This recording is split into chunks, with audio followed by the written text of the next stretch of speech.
y amén. Pues tienen el libro de Joel, hermanos. ¿Ya lo tienen, Joel? Ahí está, muy bien, dice el capítulo 1. Bueno, antes de ver el versículo 1, vamos a ver en este estudio, en este libro, que Dios va a castigar a su pueblo, o Dios va a corregir a su pueblo. ¿Sí? Dios al que castiga, dice, al que toma por hijo, y lo corrige, lo azota. Entonces Dios siempre ha corregido a su pueblo, desde siempre que lo tomó por pueblo lo ha corregido, y muchas veces cuando lo ha corregido ha sido dolorosamente, pues por medio de escasez, por medio de cosas que producen dolor, que producen aflicción. Entonces Dios va a corregir, por medio de este estudio, cómo saber cómo Dios corrige a su pueblo. Y Joel significa el Señor es Dios. Son los temas que habla principalmente del juicio y la gracia de Dios. O sea, Dios va a corregir a su pueblo, es juicio. Y también va a derramar su amor, su gracia. Y también el otro tema es el grande y temible día del Señor. ¿Estamos, hermanos? ¿Me siguen? Muy bien. Dice el verso 1. Dice ahí como contexto de devastación de la tierra por la langosta. O sea que lo que va a venir es una hambruna. Dios va a castigar a su pueblo, Dios va a corregir a su pueblo, o va a mandar juicio por medio de langostas. Dice, palabra del Señor que vino a Joel, hijo de Petuel. Oíd esto, ancianos, y escuchad todos los moradores de la tierra. ¿Qué vemos aquí? Lo primero que llama es a los ancianos. ¿Quiénes son los ancianos? Son los líderes espirituales, ¿sí? Son los maestros, los sacerdotes, los pastores. A ellos llama principalmente. ¿Y por qué los llama principalmente a ellos? Porque son los que dirigen al pueblo. Pero si ellos están torcidos, si ellos están enseñando cosas vanas, si ellos se han apartado del Señor, como consecuencia es por eso que va a venir esta corrección y este juicio, porque se han apartado del Señor. Cosa como hoy en día también, ¿no? De que los líderes espirituales enseñan al pueblo cosas que están fuera del orden bíblico, y Dios también en este tiempo llama a los ancianos a que se preparen, a que nosotros nos apartemos del mal para buscar al Señor de corazón y apegarnos a su palabra. Entonces le dice esto, oíd esto, ancianos, y escuchad todos los moradores de la tierra. O sea que no nada más esto va a ser para los simples sacerdotes o líderes espirituales, sino que también es para todo el pueblo, para toda la nación, ¿sí? Para todo el mundo. Dice verso 2 nuevamente, ¿ha acontecido esto en vuestros días o en los días de vuestros padres? Es una pregunta. De esto contaréis a vuestros hijos, y vuestros hijos a sus hijos, y sus hijos a la otra generación. ¿De qué está hablando? De un evento que va a acontecer, que va a ser histórico, que se va a quedar plasmado por muchas generaciones. Este evento va a ser recordado como una forma de que fue tan llamativo, fue tan expresivo, que se va a estar contando por siguientes generaciones. Yo no sé ustedes, pero cuando hubo, por ejemplo, catástrofes, economías o inundaciones o guerras, siempre como que se quedan en el recuerdo, ¿no? De lo que hubo, el sufrimiento, y por generaciones se cuenta aquello, ¿no? Hasta el día de hoy se cuenta de la guerra, ¿no? De lo que fue el holocausto, ¿no? Contra los judíos, cosa que todavía se sigue contando, y ya cuántos años han pasado, ¿no? Muy bien. Entonces, Dios le está haciendo ver que va a acontecer algo que lo van a recordar por mucho tiempo. Dice verso 4. Va a hablar de la hambruna que va a venir, va a hablar de la forma que Dios los va a corregir, del juicio de Dios. Acuérdense que Dios, cuando le hizo juicios a Egipto, ¿se recuerdan que fue por medio de langostas y varias plagas? Muy bien, veamos aquí entonces, dice, lo que quedó de la oruga, dice el verso 4, comió el saltón. Y lo que quedó del saltón, comió el revoltón. Y la langosta comió lo que del revoltón había quedado. No sé exactamente cuántas plagas serán, si serán parecidas o serán similares, pero bueno, tiene que ver con langostas, ¿no? Que destruyen la cosecha, ¿sí? Muy bien. Pero ¿qué está diciendo el Señor? Que de una plaga va a entrar otra, y lo que dejó una un poquito va a seguir la otra hasta que consuma todo. ¿Sí? Que va a ser un evento de que pues se sembró y no se cosechó nada, porque lo que dejó un poco de uno, el otro viene y lo remata. ¿Se entiende? Verso 5. Todo esto va a acontecer por causa del pecado que hay en Israel, que va a venir ese juicio. ¿Sí? Y les dice el verso 5, despertad, borrachos, y llorad, gemid, todos los que bebéis vino, a causa del mosto, porque os es quitado de vuestra boca. Bueno, se dice que por mucho tiempo, o algunas veces los sacerdotes, hay una parte en la Biblia dice que se emborrachaban, ¿no? Bueno, no siempre, no, pero en este caso la palabra borracho tiene que ver con que están fuera de sí o no están funcionando bien, no tienen sentido común, ¿sí? Como un borracho. Como un borracho, cuando está borracho, está fuera de sí o está sin el sentido común. Bueno, estos maestros, estos ancianos, estos líderes espirituales están borrachos. Están enseñando cosas indebidas, cosas que están fuera del orden de Dios. Y por eso les dice, despertad, borrachos, y llorad. Gemid todos los que bebéis vino a causa del mosto, porque os es quitado de vuestra boca. En otras palabras, mire, por causa del pecado vino este juicio. Pero el Señor no solamente les está diciendo que están borrachos, que están ebrios y que no enseñan correctamente al pueblo, pero también que se les será quitado aquello que se llama mosto o vino, aquello que les da alegría. Se les va a quitar, dice, de vuestra boca. O sea que como, digamos, sustentos, cosas que los hacían felices, cosas que tenían, digamos, todavía que tal vez en abundancia. Y los va a empezar a llevar a escasez. Y Dios los va a procesar por medio de la escasez, por medio de la economía, por medio de la hambruna. Dios los va a traer a prueba. Entonces vemos en el versículo 6, porque pueblo fuerte, innumerable, subió de mi tierra a mi tierra, sus dientes son dientes de león. ¿Sí?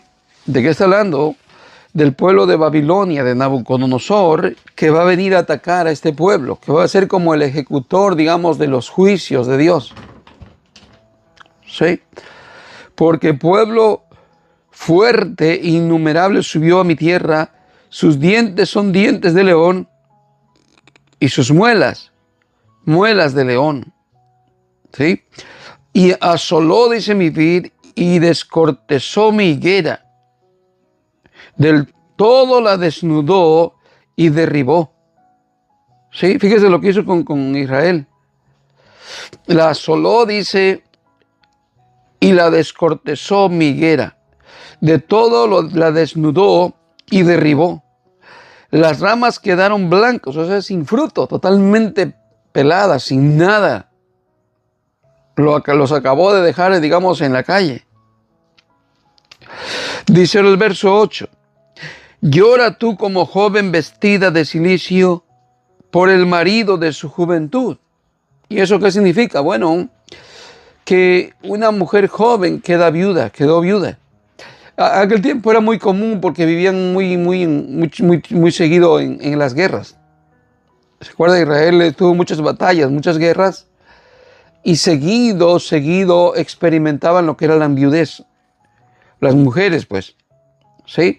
Hoy en día es más difícil la viudez porque tuvo un accidente, Sí, pues se lo llevó el tren, se atravesó cuando estaba pasando el tren, pero no es como en aquel tiempo, que en aquel tiempo a cada rato las mujeres quedaban viudas por la guerra. ¿Sí? Entonces, ¿qué vemos aquí? Que una mujer joven, dice, queda desamparada, como digamos, sin protección, sin ayuda, sin sustento. Quedan en la sociedad como los más bajos, los más débiles, los más necesitados. ¿Sí? Los huérfanos y las viudas eran de la sociedad las gentes más desamparados, por decir. Entonces, ¿a qué está llamando el Señor a los líderes, a los ancianos, a los sacerdotes o a los líderes espirituales? A que lloren como joven vestida de cilicio. ¿Cómo se vestían de cilicio? ¿Se recuerdan esos sacos de papa? Que era un costalito de raspa. ¿Alguna vez conocieron los costalitos ustedes como de hilo, que es roñoso? Bueno, más o menos esa era la ropa de cilicio. Entonces le llama, dice, llora tú como joven vestida de cilicio por el marido de su juventud. Verso 9, desapareció de la casa del Señor la ofrenda y la libación.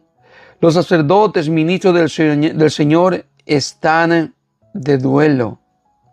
Bueno, acuérdense que en aquel tiempo se ofrecían holocaustos, se ofrecían sacrificios, se ofrecían animalitos, ¿no? Para la ofrenda al Señor, ¿se recuerdan? Hoy nosotros, la Biblia dice que somos un sacrificio vivo. O sea que cuando nosotros tratamos de no contaminarnos con el mundo, tratamos de no pecar, estamos resistiendo contra el pecado, ¿sí? Nosotros nos estamos haciendo un sacrificio vivo al Señor, ¿sí? Entonces, ¿qué dice? Que desapareció de la casa del Señor la ofrenda y la libación. Los sacerdotes o los ministros del Señor están en duelo. A pesar de que ellos, siempre estaban celebrando sus ritos, pero lo estaban haciendo incorrectamente. Lo estaban haciendo en una forma de pecado. ¿Sí? Verso 10. El campo está asolado, se enlutó la tierra, porque el trigo fue destruido, se secó el mosto, se perdió el aceite. ¿Sí? ¿Qué significa esto de se secó? Bueno, no solamente literalmente se secó todo lo que era la comida, todo lo que era la cosecha, pero espiritualmente, está hablando de algo espiritualmente, que los sacrificios del Señor ya no eran algo con símbolo espiritual. Lo hacían como algo insensato, sin dedicación, sin corazón, sin propósito, como ir a la iglesia solamente por ir. ¿Sí? Verso 11. Confundidos labradores, gemid viñeros, porque el trigo y la cebada, porque se perdió la mies del campo. ¿Sí? Todo se acabó, mire, la mies. La vid está seca y pereció la higuera. El granado también, la palmera y el manzano, todos los árboles del campo se secaron, por lo cual se extinguió el gozo de los hijos de los hombres. ¿Sí? ¿Por qué? Porque cuando hay abundancia, hay gozo, hay alegría. ¿Sí? Y allí es donde muchos en las iglesias, cuando están así como estos sacerdotes, están viendo la escasez, están viendo la necesidad que está viniendo, digamos, en las naciones. Todas las naciones pasan juicios de escasez, hermanos, por el juicio de Dios. Todas las naciones. Y Dios ejecuta sus juicios para llamar al pecador al arrepentimiento. Sin embargo, hay a veces cristianos que cuando viene la prueba, cuando viene esta escasez, lo que hacen es huir, correr. Y Dios le dice, no huyas porque te estoy llamando a estar a cuenta, te estoy llamando a tu arrepentimiento. Luego en las iglesias pasa esto, que vienen, por ejemplo, la escasez que Dios manda. ¿Cuál es la palabra que estoy diciendo? Que Dios manda. Y los predicadores, más los de la prosperidad, dicen, no, reprendemos al devorador, reprendemos a la langosta, reprendemos todo espíritu de pobreza, reprendemos todo lo que estorba para que prosperemos, porque somos tus hijos, Señor. Y aunque aquí vamos a experimentar más adelantito las bendiciones de Dios que habla Joel. Joel habla de unas grandes bendiciones que más adelante vamos a ver y vamos a recibir. Pero en contexto, en las iglesias no se menciona que primero es un proceso de reprensión, un proceso de juicio, un proceso de azote que Dios le hace a su pueblo y posteriormente viene la bendición. Posteriormente. No nomás vas a venir directamente a las bendiciones, sino para que vengan esas bendiciones primero tienes que pasar el proceso que Dios te está dejando pasar, para que te arrepientas. Probablemente eso es lo que nos falta muchas veces nosotros, tener un proceso de arrepentimiento para que entonces venga nuestra prosperidad con Dios. Y esa prosperidad no siempre tiene que ser material, sino espiritual, más que nada. Claro, pueden venir ambas, puede venir una bendición material que antes no tenía trabajo y ahorita tengo suficiente trabajo y gracias a Dios y Dios me ha abierto puertas. El punto es entender esto, que cuando Dios manda la escasez, Dios está cerrando los cielos, Dios está cerrando la puerta. Pero los pastores de hoy en día rechazan todo eso. No, si abrimos la puerta de los cielos, reprendemos al que cerró la puerta y nosotros abrimos la puerta. Entonces están en contra de la voluntad de Dios. ¿Sí? Bueno, entonces, ¿qué pasa? Dice en el verso que leímos que se extinguió el gozo de los hombres. Sí, porque a los hombres les da mucha alegría cuando hay prosperidad, cuando hay de todo. Pero cuando no hay alegría. Bueno, verso 13. Ceñíos y lamentad, sacerdotes, otra vuelta. Otro recordatorio a los sacerdotes. ¿Qué tienen que hacer? Ceñirse y lamentar. Lamentar en la condición que han pecado contra Dios. Lamentar. Sacerdotes, gemir, ministros del altar. Venid, dice, dormir en silicio, ministros de mi Dios, porque quitada es de la casa de vuestro Dios la ofrenda y la libación. En otras palabras, ya no es oída la ofrenda que se ofrende a Dios de esa manera. Es quitada, es como que no tiene valor. Ahora el verso 14 les dice, proclamad ayuno. Fíjese, está llamándolos al arrepentimiento, los va a llamar a una consagración con Dios, los va a llamar a un arrepentimiento de corazón. Y no solamente reunirse por reunirse a la iglesia, sino les está exhortando a un arrepentimiento de corazón. Y le dice el verso 14, proclamar ayuno. ¿Qué es ayuno? Dejar la carnalidad, dejar ese comer, ¿cómo se llama? Esa gula, esa carnalidad.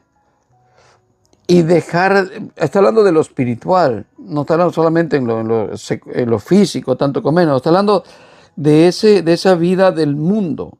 Por eso, proclamad ayuno, convocar asamblea, dice. ¿Sí? Convocar asamblea, miren lo que es importante, convocar a la iglesia, el estar en la reunión. Muy bien. Entonces el verso 14 dice, proclamar ayuno. ¿Sí? Convocada asamblea. ¿Sí? Es importante el congregar, reunirse. Dice, congregar a los ancianos. Ancianos son los líderes. Y a todos los moradores de la tierra en la casa del Señor vuestro Dios y clamad al Señor. Ya dije hace un momento que los ancianos son los líderes, pastores, los que están predicando la palabra, que a ellos primero vino el profeta Joel o era un sacerdote Joel probablemente. A ellos primeramente, ¿por qué? Porque si ellos están enseñando al pueblo, tienen que enseñarse correctamente la enseñanza de la palabra del Señor. Si se le enseña cosas equivocadas como prosperidad y todas esas cosas erróneas, bueno, todo el pueblo va a estar equivocado. Pero primero viene el mensaje hacia los líderes, hacia los ancianos y luego como consecuente también a todo el pueblo, a toda la nación. Entonces, ¿qué dice aquí? Que los sacerdotes proclamen, ayunen, que convoquen asamblea, que congreguen a los ancianos y a todos los moradores de la tierra en la casa del Señor vuestro Dios. ¿Y a qué los está reuniendo? A clamar al Señor. Miren, no es lo mismo orar a Dios que clamar. Clamar tiene que ver algo más con una necesidad muy grande, ¿sí? Que puede ser con lágrimas, quebrantamiento de corazón. ¿Se entiende? Sí, que no es algo nada más de un sentimiento sencillo, sino que es una gran necesidad que a eso los está llamando Dios al pueblo. Ya los está pasando por escasez. Ya vimos la plaga que pasó. Luego los enemigos que vinieron y dejaron dice que la dejaron sus ramas hasta blancas, o sea que lo dejaron sin nada, lo dejaron sin comida completamente. Entonces ya están en una escasez, ya están en el momento de la reprensión del Señor. ¿Sí? Muy bien. Entonces vemos, ahora el verso 15 dice, ay del día, porque cercano está el día del Señor y vendrá como destrucción por el Todopoderoso. Esto tiene semejanza no solamente en aquel tiempo contemporáneo cuando Babilonia iba a venir y los iba a atacar, sino también en la segunda venida del Señor. También será espantoso el día que Jesús venga nuevamente a esta tierra, nuevamente a levantarnos, y también como el juicio que vendrá a los que no creyeron en él. Verso 16. ¿No fue arrebatado el alimento de delante de nuestros ojos, la alegría y el placer de la casa de nuestro Dios? O sea, le está diciendo, ya están ahorita en esa escasez y en esa pobreza. El grano se pudrió debajo de los terrones, los graneros fueron asolados, los alfolís destruidos porque se secó el trigo. Y aquí mira la palabra alfolí, que muchos pastores dicen aquí, traigan una caja, aquí está el alfolí, ¿no? Traigan los diezmos, traigan acá eso. Y el alfolí era un almacén, era ya un lugar donde se guardaba el grano, un lugar donde se guardaban alimentos. Eso era el alfolí. Es lo que dice aquí, los alfolís destruidos porque se secó el trigo. ¿Sí?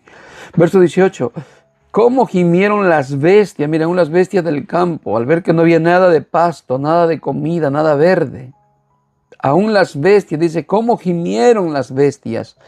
Cuán turbados anduvieron los hatos de los bueyes, porque no tuvieron pastos. También fueron asolados los rebaños de las ovejas. Verso 19. A ti, oh Señor, clamaré, porque fuego consumió los pastos del desierto y llama abrazó todos los árboles del campo. No significa que descendió fuego del cielo y por eso se quemó el pasto. No, no, no. Está hablando de fuego. Fuego significa juicio. Juicio. ¿Sí? En muchas escrituras la palabra nos muestra como juicio que ha venido de parte de Dios esa palabra fuego. ¿Sí? No es como... no es como bíblico, porque si estás hablando de fuego, de este fuego, la mayoría de las veces que habla de fuego, la escritura es para hablar del juicio de Dios. Por ejemplo, cuando Juan el Bautista habló de fuego, estaba hablando del juicio de Dios, ¿se recuerdan? Cuando dijo, y el hacha ya está puesta a toda raíz de los árboles, y todo árbol que no da fruto será echado, ¿dónde? Ajá. Y luego dijo, yo os bautizo en agua para arrepentimiento, pero el que viene tras mí es más poderoso que yo. Él os bautizará en Espíritu Santo y... Eso, fuego. ¿Ve? Entonces muchas veces la palabra fuego tiene que ver con el contexto de juicio de Dios. ¿Sí? Cuando habla de la segunda venida, cuando Cristo venga, habla de juicio, fuego, que la tierra arderá y todo esto, fuego, que serán quemados. todo eso tiene que ver con el día del juicio del Señor. No exactamente que es un fuego que va a descender literalmente para quemar la tierra, no. Muy bien. Entonces, verso 20 dice, ahora, las bestias del campo bramarán también a ti, porque se secaron los arroyos de las aguas. El fuego consumió las praderas del desierto.